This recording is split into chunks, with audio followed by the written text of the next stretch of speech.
Vamos a dar hoy la última plática ya de Puri. Fueron bastantes este año, pero por lo menos cubrimos varios puntos, varios aspectos, ya que es un tema bastante amplio. Y hoy vamos a ver un aspecto más del asunto de la Megilá, que creo que es muy, muy importante hacer esta aclaración acerca de la Megilá, porque una de las cosas que se cuestiona acerca de la historia de Megilat Esther es de que cómo es posible que el pueblo judío tomó la espada en la mano a manera de que, voy a leer dentro del texto, de que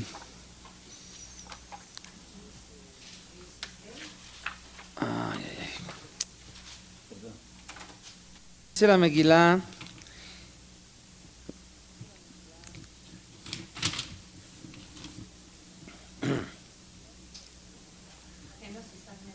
להיות פתשגן הכתב להינתן דת בכל מדינה ומדינה גלוי לכל העמים, להיות היהודים עתידים ליום הזה להינקם מאויביהם. Salieron cartas ya después de que se canceló el decreto de Amán y mandaron nuevas cartas donde le dieron instrucciones a los Yehudim de tomar venganza de los enemigos de ellos en aquel día preparado desde un principio para hacer el pogrom contra los Yehudim.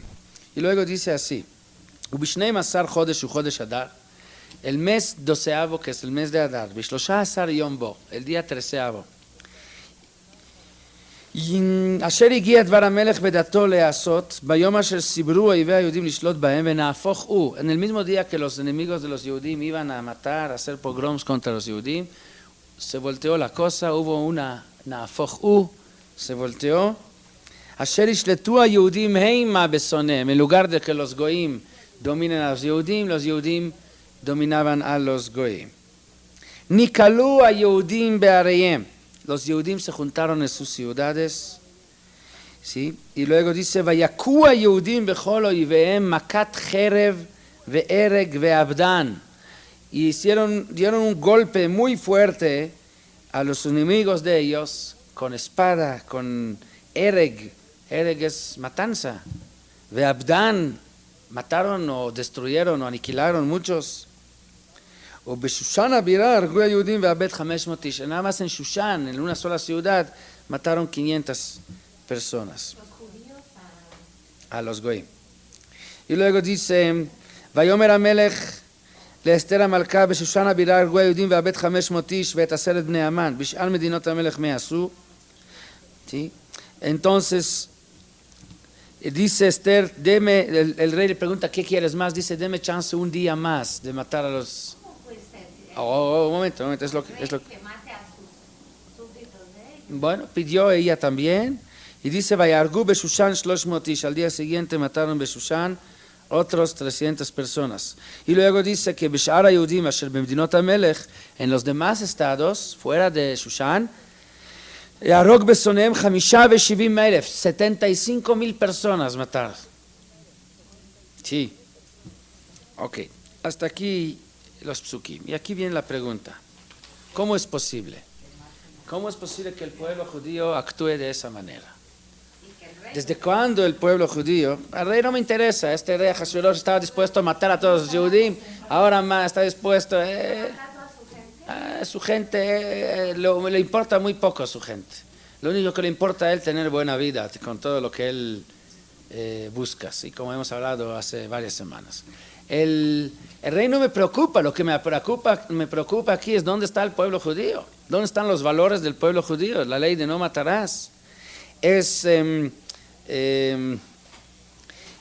¿Dónde están los valores y la ética nuestra? Y realmente hay gente, ¿sí? Y salieron artículos en periódicos de pensadores, de gente intelectual, que dicen que no se debe de enseñar Megilat Esther en las escuelas en Israel, no aquí. ¿Sí? ¿Por qué? Porque es una parte no muy bonita de nuestra historia. No podemos enseñar o transmitir a nuestros hijos que los Yehudim se comportan de esta manera. y es mala educación para los jóvenes. En el ejército israelí, en Tzahal, ¿sí? Salió una vez una hoja de explicación a los soldados de que la manera como el pueblo de Israel actuó allá en Shushan no es ético, no es moral y no concuerda con lo que son los valores nuestros. La pregunta es si es realmente así. Si es realmente así o tal vez hay que estudiar profundamente la Megilá y darse cuenta de verdad de qué es lo que pasó ahí, porque si es así de verdad, entonces la pregunta es, ¿cómo es posible? ¿Dónde está el pueblo judío? Pero cuando se estudia bien como debe de ser Megilat Esther, como empezamos hace varias semanas diciendo que Megilat Esther requiere estudio, no es leer, no es una historia para leer, no es una leyenda, es una parte del Tanaj y el Tanaj requiere estudio. Nosotros aquí durante varios años dando clase de Tanaj, estamos dando cuenta que el Tanaj requiere estudio, no lectura. Está escrito mucho más entre las líneas que lo que está escrito en las líneas. Y para encontrar lo que está escrito entre las líneas hay que profundizarse. Y lo más probable es que cuando uno lee simplemente superficialmente el Tanaj, es que va a llegar a conclusiones equivocadas. Entonces vamos a tratar de estudiar un poco esta sugía, este tema, y a ver qué es lo que realmente pasó ahí. Ok. Cuando Amán viene con Rey Ahasuerus, se queja contra el pueblo judío, como sabemos, Yeshno Am Echad Mefuzar Umeforad Bein Ha'amim Dateyem Shonot Mikol Am Velamelech Ein Shove La'anicham. Y Amán recibe el permiso del rey hacer con este pueblo lo que él quiera. El rey le otorga su sello, su anillo para sellar cartas, o sea, tú puedes, realmente es dándole un cheque en blanco. Tú puedes llenar la carta con lo que tú quieres. ¿Sí? Entonces, así que si me pregunta el rey, es un rey que hace una cosa así, donde le otorga a otra persona su sello, otorgando todo el poder de hacer lo que quiere sin checar y saber desde antes qué es lo que va a poner en las cartas. Entonces, no, él no me preocupa. Sobre él no tengo preguntas. ¿Sí me entiende? El rey Ahasuerus le dio a Amán su sello. ¿Y qué tal si Amán mañana pone un sello de que hay que bombardear con una bomba atómica a todo el mundo? Lo vimos en Alemania, que con el sello de uno hacían todos los demás. Ya dije la braja antes. No, ya dije la braja antes, por eso no digo la braja. Ok, sí. Que no me sospechen. Sí. Así es, de órdenes de todo lo que decía uno, de atrocidades y tonterías, ¿no? Por eso, entonces, el Amán recibe del rey permiso absoluto total de hacer lo que él quiere y el Amán difunde en todo el país las cartas, como dice la Megilá, Venishloach Sfarim bechol medinot hamelech להשמיד, להרוג ולאבד את כל היהודים מנער ועד זקן, טף ונשים ביום אחד. Amán manda instrucciones a todos los jefes de gobierno de cada uno de los estados que forman esta república diciendo, en tal día tienen que salir con un pogrom, matando, destruyendo a todo el pueblo judío, aniquilándolos, no dejar a nadie, no dejar ni siquiera niños, mujeres, ancianos, a todos hay que matar. Así salieron las instrucciones. Ahora, las cartas, ¿cuándo fueron enviadas? Las cartas fueron enviadas en el mes de Nisan. Estamos hablando entonces 11 meses antes del decreto, antes del día destinado para llevar a cabo ese decreto, ¿sí? Así dicen los psukim, que el primer mes, bajo de Sharishon, Bishlosha Asariom, el día 13 del mes de Nisan, o sea, víspera de Pesach, siempre encuentran ellos las fechas donde más se puede lastimar al pueblo judío, igual como los egipcios haciendo la guerra en Yom Kippur, en víspera de Pesach, donde todo el pueblo anda en los preparativos para tener una fiesta alegre. La idea es convertir la fiesta en un luto. Entonces, en víspera de Pesach sale este decreto de que el tal día del mes de Adar, en 11 meses, en tal día, se va a hacer un pogrom contra los Yehudim. Y ahí dice que los papeles estos, las cartas fueron enviados, Lihiyot Galui Lechol Amim, que se tiene que publicar ese decreto ante todo el pueblo. Ahora vamos a tratar de regresar un poco en la historia y ver qué es lo que pasó cuando aquellos Goim recibieron estas cartas y los anuncios fueron publicados en los postes, en las calles, ¿sí? Anuncios grandes con letras grandes diciendo en tal día todos los Yehudim aniquilados. No necesitamos ir tanto atrás en la historia para darnos cuenta qué es lo que ocurrió cuando se publicaron estos decretos. Es suficiente ir unas decenas de años atrás y tenemos testimonios y tenemos evidencias. ¿Ah?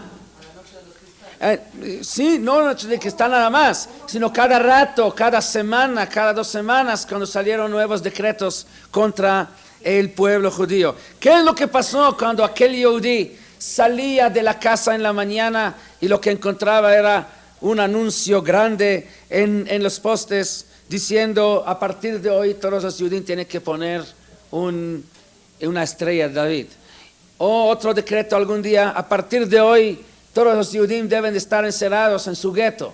O a partir de hoy está prohibido al Yehudí sentarse en ninguna banca en la calle, sino solamente en lugares especiales, pero donde no está registrado no pueden sentarse.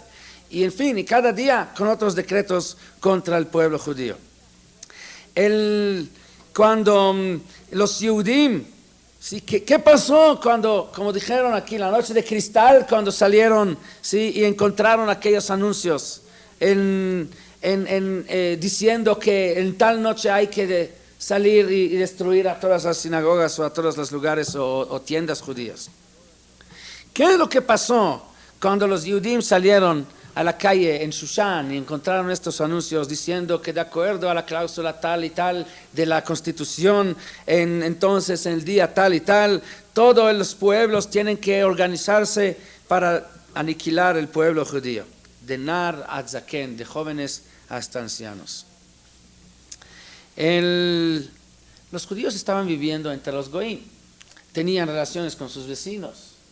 ¿Cuál fue la situación entre un judío y su vecino goy? ¿Cuál fue la reacción de relación?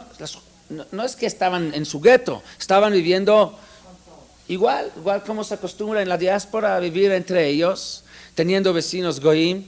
Seguramente al día desde que salió ese decreto, en la noche viene el goy, toca la puerta y le dice: ¿viste, Jaime, el anuncio que salió en la mañana? No vi nada. ¿De qué se trata? Te quiero enseñar una carta que acaba de recibir. Él saca la carta y le enseña: permítame dar una vuelta por tu casa para ver qué es lo que me tocaría llevar. A ver qué es lo que quiero apartar para el día de 13 de Adar en 11 meses. Parte del decreto era Ushlalam la voz. Ushlalam la voz, o sea, no solamente matar a los Yehudim y llevar todas sus pertenencias. Entonces, por favor, esta sala no me la das a nadie, esto está apartada para mí, ¿sí? Este candelabro, mi esposa la va a usar. Y además, no te preocupes, yo voy a comprar un cuchillo y lo voy a ¿cómo se dice? Afilar muy bien para que no te duela. Quiere decir, ¿qué es lo que el goy? Y así fue, no estoy hablando de imaginaciones, así efectivamente fue en aquellos países, cuando sabían que los judíos están destinados para morir. Lo podemos entender porque lo vivimos. Porque lo vivimos, es lo que estoy diciendo. Es exactamente lo mismo. Lógico, porque suena tan ilógico. Sí. Sí, se necesita, los goy necesitan mucho para que se aumente el odio que ellos tienen hacia los Yehudí. La Megilá no cuenta realmente qué es lo que pasó en la vida diaria, que esta Megilá nada más se enfoca en lo grande, en la política, pero qué es lo que pasó al día, en la vida cotidiana, cuando el Yehudí, imagínense, sale el anuncio y él sale en la calle y ve el anuncio que dice que en 11 meses te matan, te quitan tu casa. ¿Cómo siguió la relación entre el Yehudí y los vecinos? ¿Que acaso habían goyim, vecinos devotos de las naciones del mundo que iban a salvar? A lo mejor habían algunos, igual como había también hace 50 años, pero muy poquitos. La gran mayoría, lo único que estaba es mirando el reloj cada momento para ver cuánto tiempo me falta para quedarme con la casa del vecino.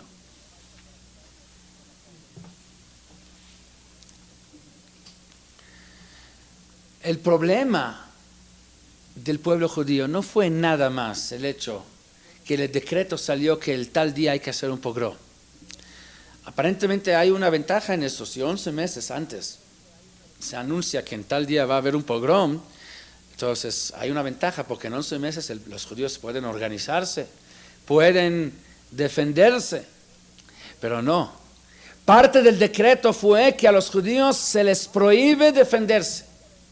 Se les prohíbe organizarse y tomar ninguna medidas, sin ninguna medida de precaución o defensa propia se le prohibió al pueblo judío. Por eso dice el pasuk, Vair Shushan Navoja. ¿Qué es Vair Shushan Navoja? Cuando por lo menos te dan chance de defender, entonces inmediatamente entras en acción, empiezas a organizar, vamos a organizarnos en grupos, en toda una organización para defender, los fuertes van a defender a los débiles, pero no, va a eso ya navaja. El judío, si él hubiera hecho cualquier movimiento para defenderse, inmediatamente lo hubieran matado, nada más por haber violado la ley que les prohíbe hacer ninguna organización. Y por eso dice el pasuk, Bechol makom umakom asher dvar hamelech magia evel gadol haYehudim. En cualquier lugar que llegó la orden del rey, los judíos entraron en un luto, evel gadol, llanto, tzom, ubji, umispet. ¿Por qué tanto llanto? ¿Por qué no organizarse? Organícense. ¿Que los judíos no saben moverse? ¿Por qué ponerse a llorar? ¿Por qué no empezar a organizarse, comprar armas y empezar a prepararse? Sakva Efer, en lugar de prepararse, pusieron Sakva Efer, costales y ceniza, luto. ¿Por qué? Porque no hay permiso de defenderse. No hay permiso de defenderse, por un lado, y los goyim están abriendo tiendas de cuchillos y de armas.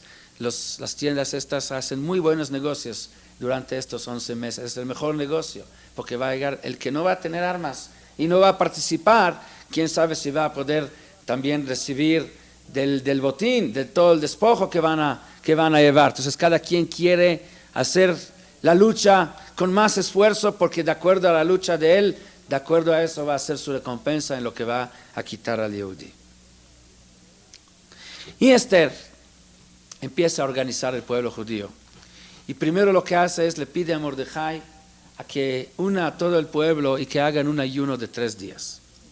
ותצומו עליי ואל תאכלו ואל תשתו 3 ימים לילה ויום. No coman ni tomen nada durante 3 días y 3 noches. El primer día de este ayuno, o uno de los días de este ayuno, es el primer día de Pesach. La noche de Leila Seder, no se festejó Leila Seder en este año. Es lo que querían los goyim, destruir Leila Seder. A que no hay, siempre a lo largo de toda la historia, cuando llegaba Erev Pesach buscaban la manera de hacer un pogrom o acusar a los Yehudim que utilizan sangre para los matzot, todo con tal de destruir, de interrumpir la alegría del Seder. Y Esther hace todo su movimiento como lo hemos estudiado, hace un banquete con el rey, hace el segundo banquete con el rey. En el segundo banquete Esther ya le comenta al rey cuál es su problema. Sí, ella abre las cartas, dice, hay alguien que quiere aniquilar a mi pueblo. Si nos hubieran vendido como esclavos, todavía me quedaría callada, pero nos quieren aniquilar, ¿sí? Me quieren borrar del mapa, y esto no me puedo quedar callada. Y ahí es donde el rey pregunta, mi Uze Veizehu, ¿quién es? Y finalmente, después de descubrir que era Amán, ella pide a que se colgara a Amán, a que lo ahorquen, y el rey acepta, ¿sí? Pero cuando termina eso, la reina Esther sigue llorando. Dice el Pasuk, después de haber mencionado de que se mató a Amán y se mató a sus 10 hijos, ¿sí? El rey le pregunta, Vayomer Amelech, perdón, antes. Un momento. Al final al principio del capítulo 8, Het. Después de que la Megilá dice, Vaitlu et Amán ala etz asher echin le Mordejai. ¿Sí? Amán ya está colgado, ya lo mataron, ya aceptó el rey lo que Esther pidió. Dice ahí, Vayomahu Natan Amelech Achashverosh leEsther Amalka et Beit Amán Tzorer HaYehudi. Después de que el rey aceptó, le hizo caso a Esther, mató a Amán, le dio la casa de Amán para Esther. Mordejai va lifnei Amelech ki yigid Esther Maula. Mordejai también se acerca al rey, ya sabe el rey la relación que hay entre Esther y Mordejai. Y luego dice, Vayasar Amelech et tabato asher vir me Amán, el mismo sello que le había quitado a Amán, ahora se le dio a quién, a Mordejai. Vatasem Esther et Mordejai al Beit Amán. Y Esther le encargó a Mordejai ser el jefe de la casa de Amán. ותוסף אסתר ותדבר לפני המלך ותיפול לפני רגליו. Esther sigue rogándole al rey, se agachó, se inclinó ante el rey, vatevk, vatitchanen lo. Esther sigue llorando, llorando y rogándole al rey. Y la pregunta es, ¿por qué está llorando? Si Amán ya está colgado, el rey ya le dio su sello, el rey le dio la casa de Amán, quiere decir ya está bien aceptada. ¿Cuál es el llanto ahora? ¿Va a seguir qué? Pero esto llanto lo llora cuando está sola, a lo mejor, pero cuando está, como dice, cuando está en la cama dormida, cubriéndose con la cobija, ahí puede llorar, pero no cuando está con el rey. Y ella le llora al rey, Vatevk vatitchanen lo. ¿De qué está llorando? Cuando el rey le pregunta, Esther, ¿qué tienes? ¿Por qué lloras? ותתחנן לו להעביר את רעת המן האגגי ואת מחשבתו אשר חשב על היהודים. Dice Esther, el problema está muy bien, ya colgaste a Amán, me diste tu sello, me diste la casa de Amán, todo está muy bien, pero hay un problema. El decreto de Amán de להשמיד, להרוג ולאבד את כל היהודים no se ha anulado, todavía existe, está en vigor. Entonces, ¿cómo no voy a llorar? Le contesta el rey y le dice,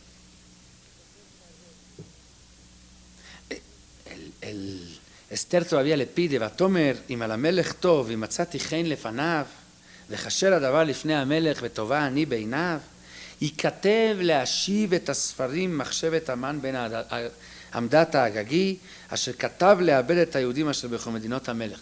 Entonces, si el rey realmente quiere hacerme un favor, realmente me quiere, hay que mandar una orden de que todas las cartas que se mandaron, que se manden de regreso, que todos los anuncios que se quiten, que se borre este decreto. כי איכך אוכל וראיתי ברעה אשר ימצא את עמי ואיכך אוכל וראיתי באובדן מולדתי. Dice, ¿cómo puedo yo estar contenta viendo que están decretando, haciendo pogroms contra mi pueblo? ¿Cómo puedo yo estar tranquila viendo cómo se va perdiendo mi familia?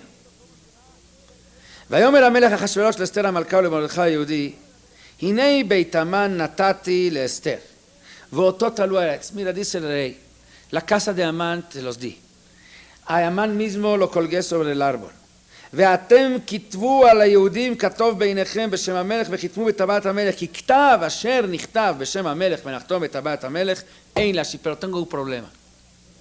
Una carta que fue sellada por el rey y ya se envió, ya se publicó, no hay manera de cancelarla. Está en la Constitución de Parás Umadai. No importa qué clase de ley es o qué clase de decreto. Una vez que tiene el sello del rey y ya se publicó, no hay manera de cancelarlo. No se puede echarse para atrás. Y por lo tanto, lo que tienes que hacer es simplemente aceptar de que tus hermanos van a ser aniquilados. Porque no hay manera de cancelar. Tienes que prepararse para esa situación. Pero Esther sigue llorando. Esther no va a calmar obviamente con eso. Cuando ella sigue llorando, el rey entonces le dice, ¿sabe qué? Hay una sola solución. Vayomer Amelech leHashverosh leEster HaMalka, como leímos antes, Inei Beit Haman natati leEster, la casa le di a Esther, Haman kol gesher elav, ve'atem kitvu al haYehudim katov beinechem vechitmu betabat HaMelech. Lo único que puedo hacer es darte mi anillo. El anillo, el mismo anillo que le había quitado a Amán, se lo paso a ti. ¿Para qué?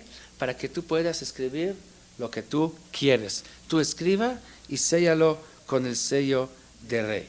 Pero recuérdate, no puedes, única carta que no puedes mandar es que cancelado el decreto de tal día que se había mandado. Esto no puedes mandar, porque no hay manera de cancelar decretos. Pero cualquier otra cosa que tú quieres, tú puedes mandar.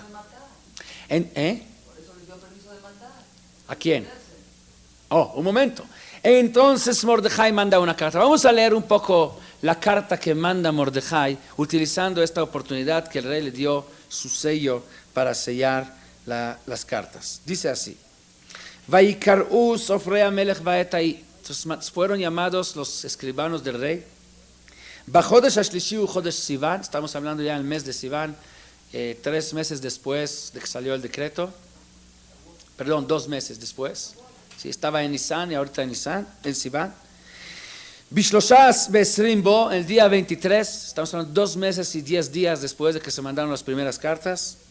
Vayikatev kechol asher tziva Mordejai. Ahora se escribió en las cartas todo lo que había ordenado Mordejai. אל היהודים ואל החשדרפנים והפחות ושרי המדינות אשר מאוד ובעתקו 27 ומאה מדינה ומדינה ככתבה ועם כלשונו ועל היהודים ככתבם וכלשונם.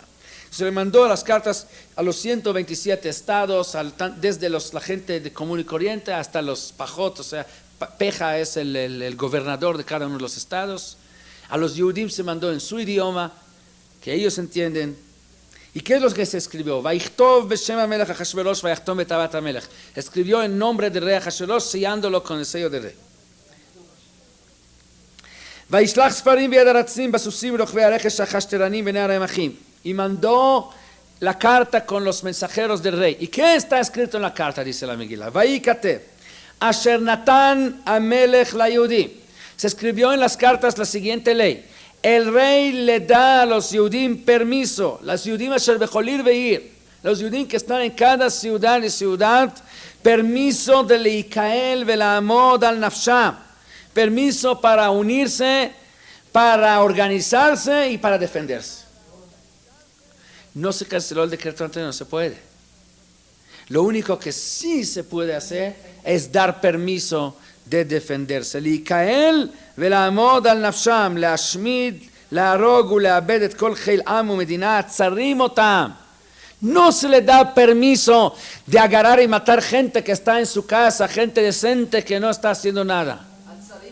Sino leikael ולעמוד על נפשם, se les da permiso de defenderse para salvar su vida. ¿De quién? De aquellas personas tzarimotam, aquellos que los están persiguiendo. O sea, si viene alguien a tu casa, el vecino, que ya tiene todas las noches sueños sobre tu sala o sus sueños sobre tu casa, y viene ya ese día con el cuchillo que dijimos que está muy filoso, para que no te duela nada, ante esta persona, este amigo tan bueno que tienes, sí, se te da permiso de defenderse. Cuando nosotros hablamos de que no se les da permiso a los judíos de defenderse, tampoco tenemos que ir muy lejos. No sé si ustedes se acuerdan de la época de, bueno, algunos podrán recordar, de la época de los ingleses en Israel, cuando antes de que se fundó el Estado de Israel.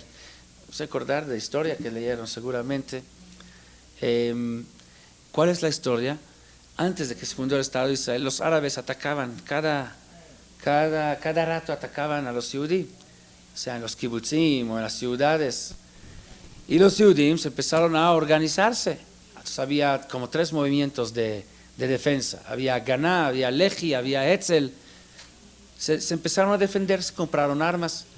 Y los ingleses, que eran los gobernadores, ¿sí? Se supone que deberían de estar en el medio, ¿sí? O sea, de defender al quien necesita defensa. Entonces los ingleses siempre dijeron a los Yudim, sí, ustedes no tienen que preocuparse, la protección de ustedes está en nuestras manos. Y todo el tiempo, ¿a qué se dedicaban los ingleses? Para buscar si los Yudim tienen armas, ¿sí? ¿Por qué? Porque la autoridad para defender a los ciudadanos es del gobierno, no es de particulares, no es de individuos. Y así, de acuerdo a la ley, nadie tiene ningún derecho de organizarse como en ejércitos o en grupos armados. Esto es contra la ley. Y entonces todo el tiempo los ingleses lo que hacían es buscando si los judíos, y una vez encontrando armas en manos de judíos, los llevaban a la cárcel. Sí, le quitaron las armas obviamente, los llevaban a la cárcel, y los árabes todo el tiempo atacando. Llegó la cúspide de eso en la famosa caravana que se hizo al Har HaTzofim. Har HaTzofim es la montaña, Har HaTzofim, estaba como una muvlat, estaba dentro del territorio de los jordanos, ¿sí? Y había un arreglo de que los Yehudim tienen derecho de mandar, es que el Har HaTzofim mismo era territorio nuestro, y había, ahí estaba la universidad, el hospital Hadassah. Entonces había un arreglo que una vez en 2 semanas, cada segundo miércoles, se permite mandar una caravana de soldados, no soldados, de policías nada más, policías, para cambiar a los que estaban ahí. Y también había derecho de mandar ahí médicos, cambiar, porque la gente que estaban ahí 2 semanas no podían salir, pero cada 2 semanas se turnaba y se cambiaba todo el personal que estaba ahí en el hospital Hadassah, mandando comida, mandando gentes. Y en una de estas ocasiones salió toda la caravana, y los ingleses checaron y aseguraron que no traen armas. ¿Por qué? Porque la responsabilidad para defenderlos estaba en manos de ellos. Y en una de estas ocasiones hubo un ataque de los árabes, ataque donde mataron unas decenas de médicos que estaban en esta caravana, hicieron una shjitá ahí, y los ingleses estaban a un lado viendo sin involucrarse, sin meterse. Y esto es exactamente, la historia se repite tal cual, y no lo inventaron ellos. Si esto ya son ingleses, no son alemanes. Si esto aparentemente amigos de los aliados, de los que están en contra de Alemania, pero con amigos de ese tipo ya no necesitas muchos enemigos. Entonces Mordejai manda la carta y le da permiso al pueblo a defenderse. Quiere decir, de acuerdo a eso, podemos deducir que antes ni siquiera había permiso de defenderse. No porque salió un decreto especial contra el pueblo judío, sino porque el decreto tal vez era una ley de que no pueden particulares organizarse en de propia defensa. Sí. ¿Quién? Un momento, no, Babizalo Shalchu et Yadam, sin embargo, sí, un momento, Shlalam la voz, sin embargo, él da permiso, pero Am Israel, como dice la Megilá, Babizalo Shalchu et Yadam, no tocaron ni siquiera una aguja habían tomado, Michut v'atzrochnal, no habían tomado de los goyim. Sí, y si uno pregunta por qué se permite defenderse si hay un decreto anterior que prohíbe defenderse, y dijimos que no se puede cancelar un decreto que ya existe, lo más probable es que este decreto que no les permitió defenderse era un decreto oral, no por escrito, lo que sí había permiso de cancelar. No, sí, no, pero igual, un decreto del rey no puede cancelar, pero lo más probable es que era un decreto verbal, no por escrito. Ok. Una vez que Mordejai manda sus cartas, no terminan los goim a afilar sus cuchillos. ¿Por qué? Porque no se canceló el decreto del pogrom. El decreto sigue que en el día 13 del mes de Adar hay que matar a todos los Yehudim. Seguramente el vecino entraba a la casa del Yehudí, siguió entrando diciendo, ¿te acuerdas que te dije que el candelabro lo guardas para mí? Esto no lo va a llevar nadie. ¿Sí? Y sí, oí una vez uno que describió lo que pasó ahí, dice, el goy entra y le dice, a ver, dime Moishe, ¿este cuchillo te parece bien para ti o quieres que lo vaya afilando más? Entonces, ¿cuál es la diferencia entre antes de la carta y después de la carta que mandó Mordejai? La única diferencia es que antes no había permiso para defenderse. Y ahora, por un lado, el goy sigue afilando su cuchillo, porque el decreto no se canceló. Pero la diferencia es que el yudí también ya tiene derecho a defenderse. Entonces se empieza a organizar, se empieza a preparar. Y eso es lo que está escrito, Liikael velamod al nafsham. ¿Qué es Liikael velamod al nafsham? Significa que si el goy en el día 13 de Adar llega con su cuchillo bien filoso, que lo había preparado todo el año, entonces yo también voy a estar preparado para recibirlo con armas. Y esto, muy probable que va a haber una pelea muy dura, ¿sí? Pero si el goy no vendrá, no habrá nada, porque lo único que se le permite, la única diferencia entre antes y ahora es que el yudí también tiene derecho a defender. No hay ningún decreto que el yudí tiene que salir atacando. El yudí no sale atacando. Lo que sí va a hacer, si el goy de todas maneras entra a mi casa, voy a estar preparado y me voy a defender. Cuando acabe, ¿puedes explicarnos por qué animamos el 13? ¿Ah? ¿Por qué animamos el 13? El 13 fue el día de la matanza. Así es. ¿Por qué se designó ese día como el día del día? Sí, porque ese día, como fue el día del milagro, porque este día es el mero día del milagro, entonces tenemos que ayunar, porque si recibimos una recompensa tan grande de Dios, entonces nosotros tenemos que poner nuestra parte de tshuva en ese día. ¿Sí? Es un ayuno alegre, pero como Jacob vino que dijo, Katonti mikol hasadim, si te recibes tantos hasadim tienes que preocuparse que a lo mejor te quitaron todos tus méritos, ¿sí? A lo mejor no mereces este milagro, entonces para merecer tienes que hacer tshuva y purificarse, y el ayuno te ayuda a hacer tshuva. Porque sí fue mucho mérito que se pudieron defender de todo un país. Claro, Que los iba a atacar, claro, y era mucho más claro, numeroso. claro. Sí, pero lo más probable es que una vez que llegaron estas cartas, ya empezó a cambiar toda la atmósfera en la calle. Antes era ir Shushan Navoja, Sakva Efer Yutzal Arabim. Antes era Tzom, Uvchi, Umisped, Ve'evel Ayudim, Bechol Makom Asher Dvar HaMelech Vedato Magia. Ahora a lo mejor cambió la situación, en lugar de estar ayunando y orando, empezaron a hacer cosas, empezaron a organizar, empezaron a prepararse. Y por lo tanto dice, cambió completamente el ambiente.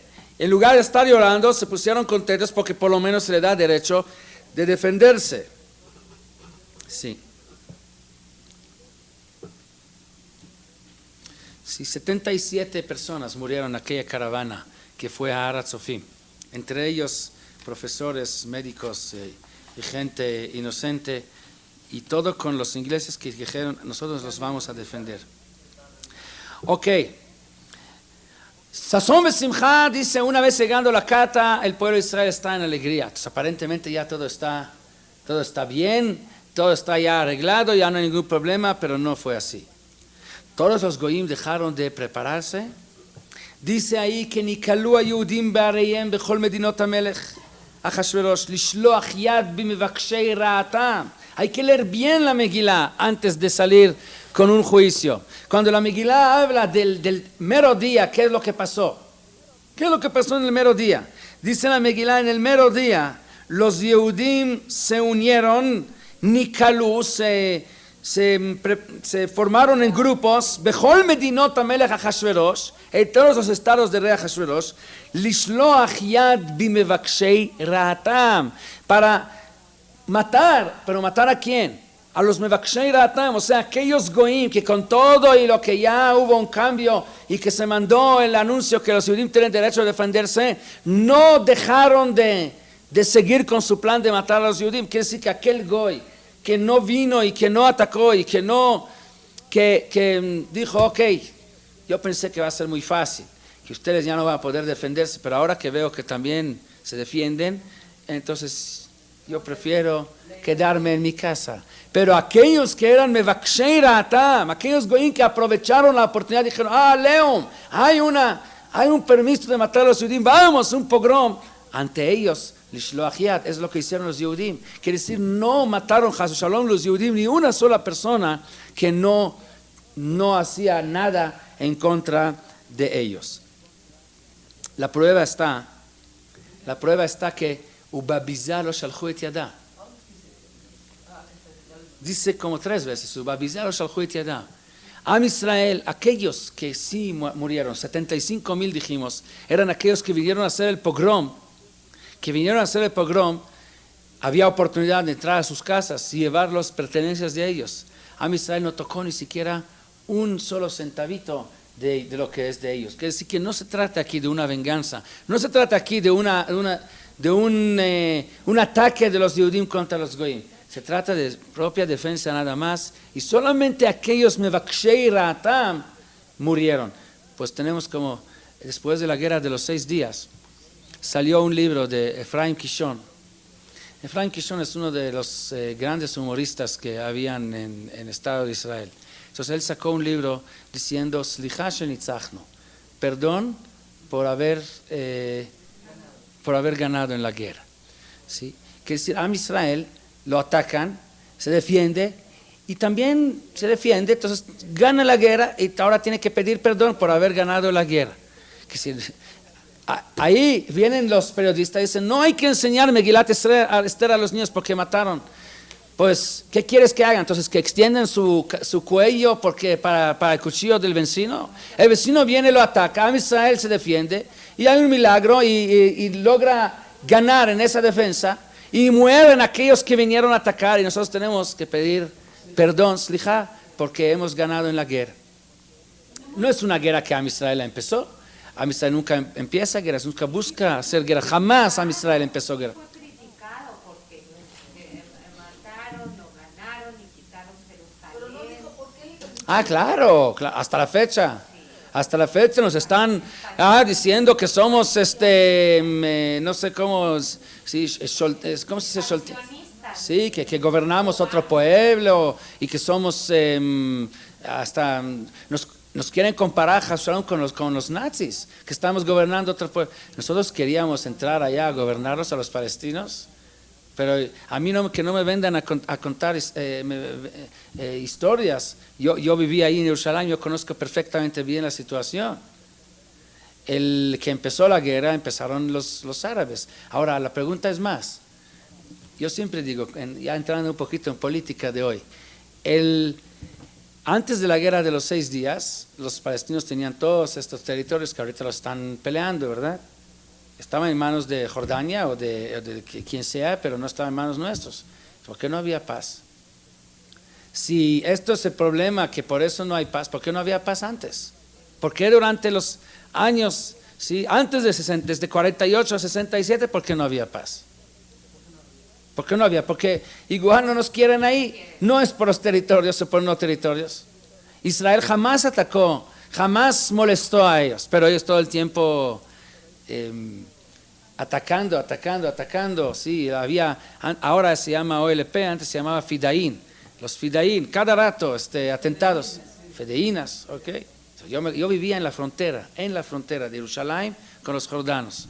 Sí, cada semana, cada 2 semanas dispararon, ¿sí? Gente de aquí, de la colonia, vecinos que una vez raptaron, una vez dispararon, mataron, ¿sí? Cada rato, antes de la guerra de los 6 días. Historia nada más oscura de que atacaron un pueblo, una aldea árabe.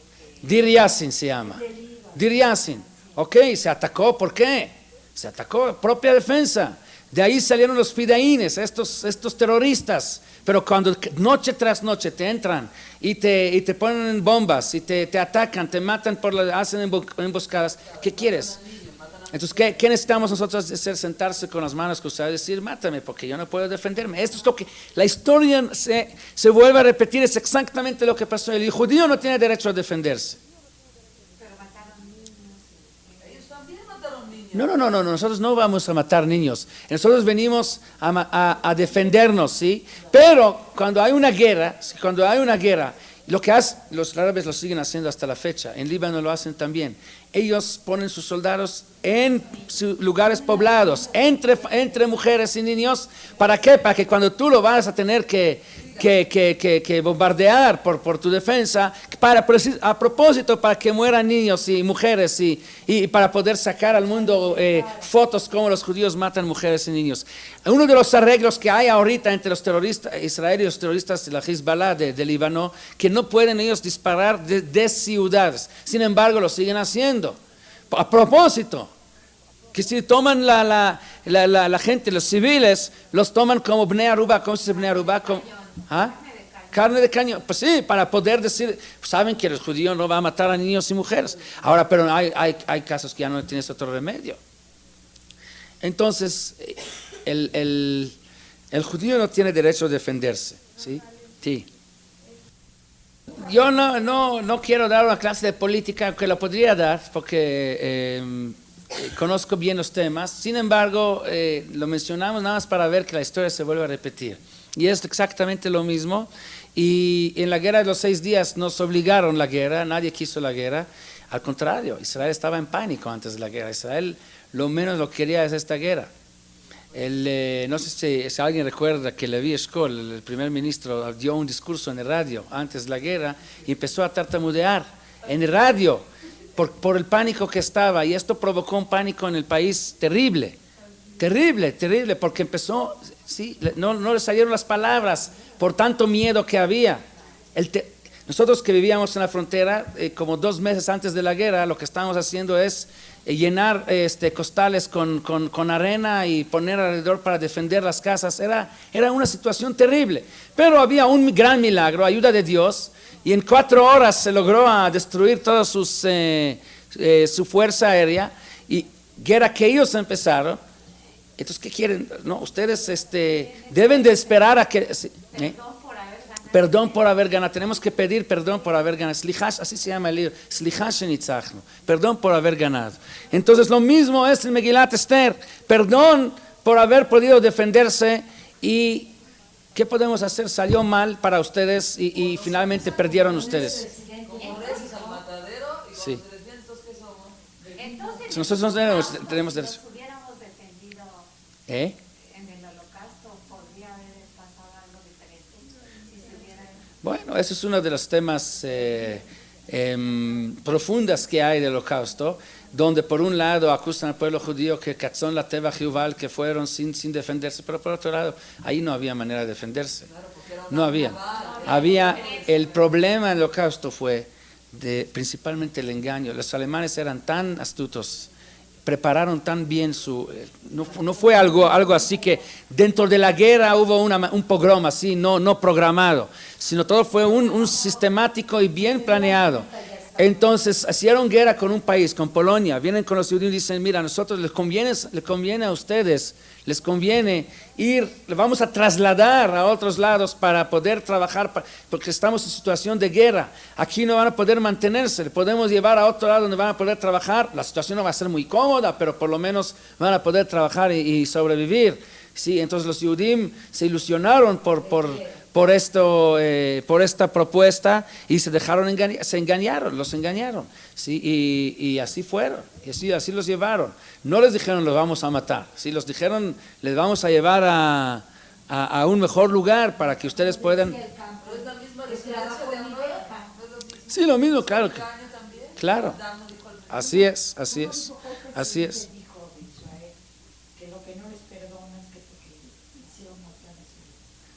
Golda Meir, sí, lo que sí. Golda Meir le dijo a Sadat cuando vino a Israel por primera vez, le dijo, el hecho que ustedes mataron tantos soldados nuestros a lo largo de tantos años, todavía lo podemos perdonar, pero que obligaron a nuestros soldados a acostumbrarse a matar, esto nunca le vamos a poder perdonar, porque esto queda grabado que decir, se pierde la sensibilidad de lo que es la vida. Quiere decir que Am Israel jamás busca matar, esto es contra nuestra naturaleza. Y el hecho que nos obligan a defenderse, hasta eso lo consideramos como un daño terrible para nosotros, cuando acostumbran a nuestra gente a dedicar a matar a otros. No murieron muchos Yehudim ahí. ¿Dónde? O sea, dicen los que mataron, pero Yehudim no murieron. No se menciona. Aparentemente no, si no se menciona, no sé, por lo menos no se menciona. Hubo milagros y los judíos cuando hacen algo lo hacen bien, eso sí. Entonces, ¿cuántos murieron? ¿575,000? 500 y 300 en Shushan, 800 y aparte 75,000 el resto del país. ¿Okay? Entonces Esther pide al día siguiente continuar en Shushan. ¿Por qué pide al día siguiente continuar?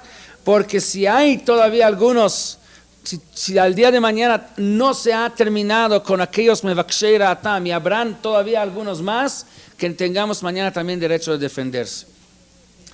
Ok, solamente un pueblo que sabe, ¿sí?, que su misión es corregir errores, que hasta cientos de años después los errores quedan pendientes y hay que corregirlos, como Esther que viene a corregir el error de Shaul. Solamente un pueblo así sabe también frenarse y poner límite a sus emociones, a sus sentimientos y a sus instintos y encaminarlos únicamente a lo más mínimo necesario para defenderse y no para tomar venganza de sus enemigos. Y aquel entonces que viene a decir que Megilat Esther es una historia violenta que no se debe de enseñar a los hijos, no hay un error más grande que eso, exactamente lo contrario. Es el mejor ejemplo de cómo el pueblo judío lo único que busca es vivir en paz, lo único que busca es difundir la palabra de Dios en el mundo y corregir errores hasta que se cometieron cientos de años antes, todo con tal de traer el mundo a su meta de que sea todo corregido para que se arregle y se componga todo lo que se echó a perder a lo largo de la historia. Y lo último que el Am Israel busca es una guerra, pero por otro lado, si Am Israel está atacado, también tiene su derecho a defenderse. Lo que no lo entienden gran parte de la humanidad, que el Am Israel también tiene derecho a defenderse, pero aunque no lo entienden, este derecho sí existe. Y si se defiende y Am Israel hace las cosas bien como lo sabe hacer y le sale bien, entonces todavía nos piden pedir perdón por haber ganado, pero nosotros no tenemos por qué pedirle perdón a nadie. Lo único que tenemos que hacer es festejar bien Purim con mucha alegría y estar bien tranquilos con nuestra conciencia. Ojalá todo el mundo aprendiera de Am Israel de cómo se debe de actuar.